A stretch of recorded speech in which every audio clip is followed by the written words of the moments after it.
tell you your first 10 calisthenics skills to learn in this same exact order. In 7 years of training calisthenics and coaching, I've seen so many people starting calisthenics and eventually quitting because they have no idea which progressions to follow and what exercises they should train for. And this video is for you if you have no idea where to start and you would like a list of exercises to start training right after closing this video. I will give you 10 exercises. Make sure to follow this video until the end, because if you follow all of them, you may be able to start already learning some new calisthenics skills. So for today we have 10 different skills. Let's start from the first one, which is the hollow body position. This will be your absolute standard exercise to train your core. It will teach you how to engage your core properly for every calisthenics skill, also for the more advanced ones like front lever and planche. It will give you the setup that you will use later in the handstand, and it will train your abs like crazy. Like, you will really feel them burning during this exercise. There are progressions, so I'm not expecting you to go to the floor and be able to do this in the final form already. You can start by doing this in a tucked position, then you can eventually do it in one leg,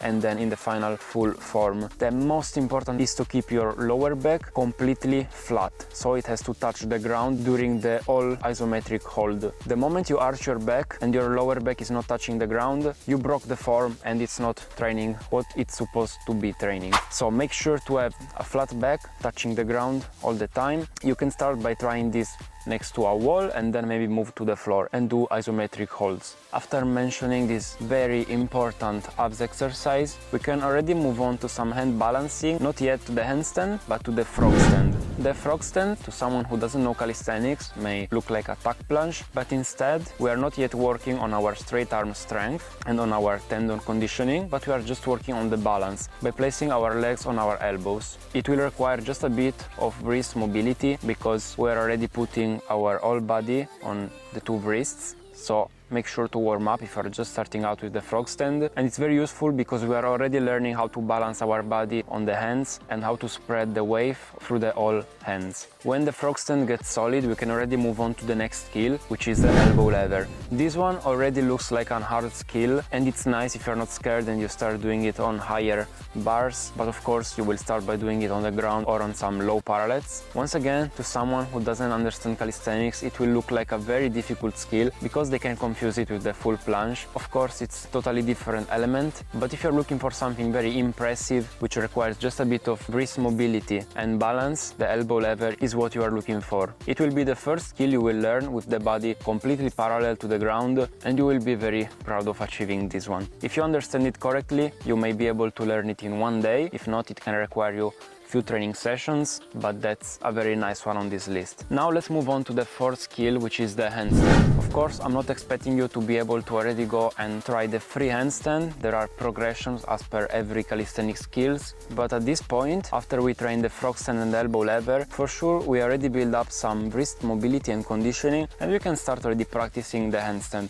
We will start by doing some wall assisted holds. Here the hollow body will come very handful because it already taught us the activation that we need during the handstand, and we just have to apply the same exact technique but upside down on our hands. Once we build confidence on the wall, we can move on to some free attempts, and we will continue to train this skill during all our calisthenics journey, because the handstand can only get better and better. You never really master the handstand. You always have new things you can learn. Now let's move on to the fifth skill, which is the leg raises. Here we are starting to build up some core strength in a dynamic way, so not just by doing isometric holds. We can do this exercise both hanging or on a support, like on some parallel bars. We will start with our knees in a tucked position, and even here we want to keep that flat back that we learned with the hollow body. So hollow body, go to the exercise. Keeping a flat back during the leg raises will help us remove the swing and will make the exercise much easier, but also harder because our abs will be burning so much. We want to build up some volume first, and then we can move on to the next progressions, which can be the one leg tuck and one leg extended leg raises, or the full leg raises, which is basically like a dynamic L-sit.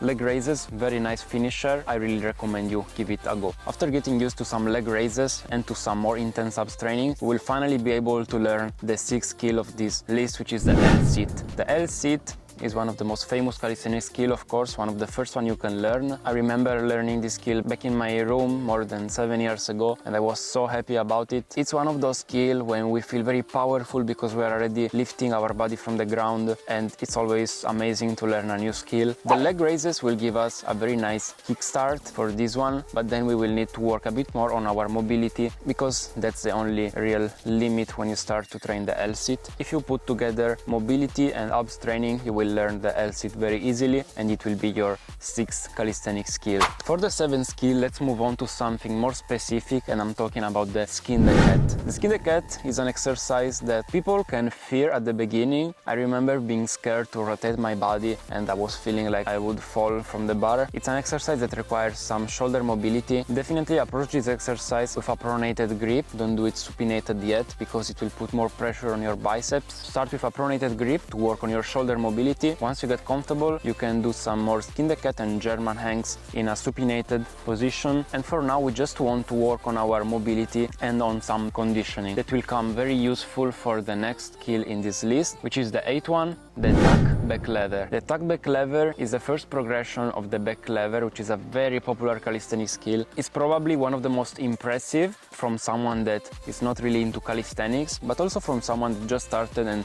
is already getting used to seeing some calisthenics skill. The back lever will always be impressive because when you look at someone doing a back lever, you are like, how is he holding himself with the arms behind his body? The back lever is very impressive, very nice, and it requires a bit of strength and a bit of mobility. The technique, of course, takes a key role to learn this skill, but there are steps, and we are starting out with the tuck back lever, which is not that far from a German hang hold. Actually, if you're already comfortable doing a German hang, you will find the tuck back lever very easy. You just have to raise your butt a bit more and keep it at the same height as your shoulder, and here you are. That's the tuck back lever. If you already did some conditioning with skin the cat and German hang, you will have absolutely no problem training the back lever. Once again, the tucked variation is the first one. It will help you build some volume and do some longer holds. Then you can move on to the one leg, to the straddle, and eventually the full back lever. 9 exercises on this list, we have the tucked front lever. The tucked front lever is a very similar concept, of course, to the tucked back lever. We are keeping our body tucked in to shorten the leverage and make the exercise easier. Here we have to focus on keeping our chest open, technically in a neutral position, but you can aim for some retraction. It's important that you don't end up doing it with protracted shoulder because that's an error, and always keep your shoulders far from your ears. As long as you're doing those few adjustments, you are doing a correct tucked front lever. So also here, once we start getting more comfortable with some longer holds, we can move on to the next progressions. We have the advanced tuck front lever, the one leg, the advanced one leg, the straddle, the full. We have so many ways to achieve the full front lever. I have a tutorial video on my channel. You can take a look at it by clicking here. So we just finished talking about the 9 calisthenics skills on the list. We already approached some balance skills, some abs, some pulling, some pushing, but I know you're all waiting for me to say this one skill, and that's the planche. And no, I'm not mentioning the muscle up yet because there is a all different video for that, and you can find it on my channel where I debunk some myths on the muscle up, but this video is not about that. I think that the muscle up is not one of the first skills you should train when you start training calisthenics. If that's your priority, you can put it as the first exercise on this list and completely ignore the rest. But if you want to follow a progression, then keep the muscle up for later, focus on other things for now, keep improving your basics, your front lever, and then eventually you can start training the muscle up. So once again, the 10th exercise for this list is the planche, but I'm talking about the planche lean. It can come with different name, maybe someone will call it the pseudo planche hold, pseudo planche lean. Basically, we are keeping our body horizontal to the ground, but our feet are touching the ground while we try to mimic the muscle activations of the full planche. That means the pressed and protracted shoulders, straight arms, biceps pointing up and not inside. We are just trying to lean forward, so our head is going farther than our hands. And here we are training a new specific angle, which is the one of the planche. The planche lean will help us get used to this position, to this pushing with straight arms, and by building volume and confidence with this skill, we will be able to then learn the tucked planche and move on to the other more difficult and advanced progressions. There are so many calisthenics skills that you can learn, and that's why calisthenics is amazing, because we can really push our body past limits that we thought were impossible to break when we just started, and now maybe we understand that they are actually achievable and everyone can learn everything with some limits, but that's topic for another video. And so if you are just starting out calisthenics, continue with your training, never give up, because with a good training method and with consistency you can achieve some crazy skills and you can really get an idea of what your body is capable of. Guys, that was it for this video. I hope you liked it. If so, please leave a like down below and subscribe to the channel. I'm posting new videos every day and I would really appreciate your support. As always, keep training and see you in the next video.